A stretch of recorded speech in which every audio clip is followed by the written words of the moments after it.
Hello বন্ধুরা, আজকের ভিডিওতে আমি দেখাচ্ছি একটি জায়গা, সেটি হচ্ছে ধৌলগিরি। ধৌলগিরি দেখতে পাচ্ছেন, আমরা সিঁড়ি বেয়ে উপরে উঠছি। এটি কিসের জন্য বিখ্যাত সেটা আমি বলছি।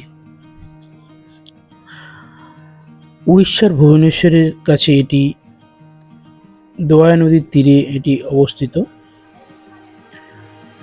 দেখতে সাধারণ এক পাহাড়, কিন্তু এর বুকেই লুকিয়ে রয়েছে ভারতের ইতিহাসের বদলে দেওয়া ভয়ঙ্কর এক।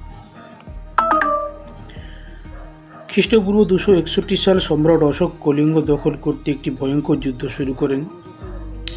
ইতিহাস বলে এই যুদ্ধে লাখো লাখো মানুষের প্রাণ হারায়। ধৌলগিরির পদদেশে নদীর জল পর্যন্ত রক্তে লাল হয়ে গিয়েছিল। এই ভয়াবহ দৃশ্য দেখে অশোক বুঝতে পারেন, বিজয় মানে শুধু জয় নয়, কষ্ট, মৃত্যু ও বিচ্ছেদ। এই মুহূর্তে তার জীবন সম্পূর্ণ বদলে দেয়। যুদ্ধ শেষ হওয়ার পর অশোক গভীর অনুশোচনায় পড়ে যান। তিনি ঘোষণা করেন, হিংসা নয় মানবতা, যুদ্ধ নয় শান্তি, এই হবে তার নতুন পথ।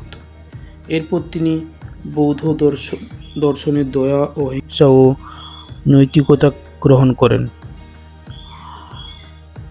এক সম্রাটের এই পরিবর্তন শুধু তাকে নয়, পুরো ভারতীয় উপমহাদেশের ইতিহাসকে নতুন পথে নিয়ে যায়। ধৌলগিরির পাথরে আজও রয়েছে অশোকের বিখ্যাত শিলালিপি।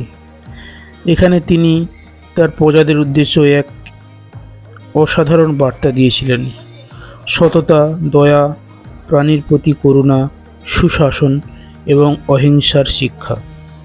এই শিলালিপিগুলি জানিয়ে দেয় যুদ্ধের শেষে জন্ম নিয়েছিল এক নতুন আদর্শ, ধর্ম বিজয়। পাহাড়ের চূড়ায় রয়েছে সাদা শান্তি স্তূপ, যা অহিংসা ও বৌদ্ধ চিন্তার প্রতীক। জাপান ও ভারতের যৌথ প্রচেষ্টায় তৈরি এই স্তূপ আজও বিশ্বের নানা দেশ থেকে মানুষকে আকর্ষণ করে। এখানে দাঁড়ালে মনে হয় হাজার বছর আগে সেই ইতিহাস যেন এখনও বাতাসে ভাসছে।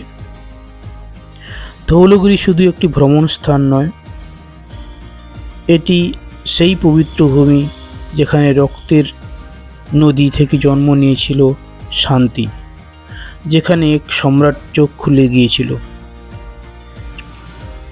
মানবতার জগতে। আর এই ধৌলগিরি ইতিহাস আজও আমাদের শেখায়, সত্যিকারের শক্তি হিংসায় নয়, শান্তিতে। এই ভিডিওটি ভালো লাগলো, আপনি এটা দিয়ে কমেন্ট করে জানাবেন কেমন লাগলো ভিডিওটি, এবং লাইক সাবস্ক্রাইব করতে ভুলবেন না চ্যানেলটিকে।